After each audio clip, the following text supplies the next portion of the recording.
We are optimizing your Stripe workflow by processing multiple customer refunds simultaneously instead of clicking through every single individual transaction. Open your Stripe dashboard and look at the left sidebar menu.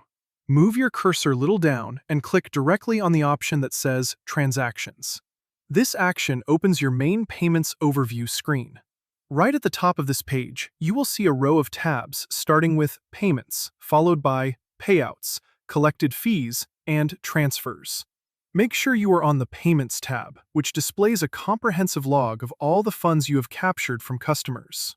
Beneath these tabs, you will notice a list of transactions displaying columns for the exact amount, the payment method used, the description, the customer details, and the date. On the absolute left side of this list, right next to each individual transaction amount, there is a small, empty checkbox. To select the transactions you want to return money for, click inside those checkboxes. As you check the boxes, a new action menu instantly appears on the right side of the screen, just above your transaction history. In my case, selecting 2 items causes the dashboard to display a counter saying "2 selected," right next to a button labeled Deselect.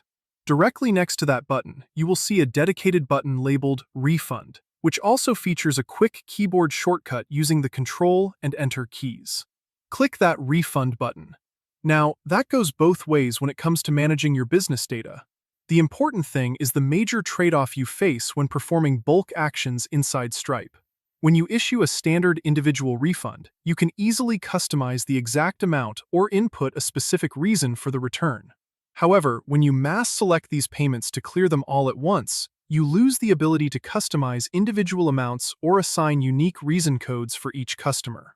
You are executing a blanket refund for the full original amounts across all selected transactions simultaneously.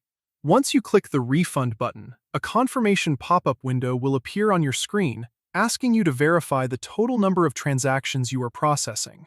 Review the list carefully to ensure you have not accidentally checked a wrong payment. If everything looks correct, click the Final Confirmation button inside that pop-up window. Stripe will immediately begin processing the returns in the background, updating the status tags on your dashboard from Succeeded to Refunded. After the system processes the batch, you can safely back out of this screen or refresh the page to see your updated total balances reflecting the deductions.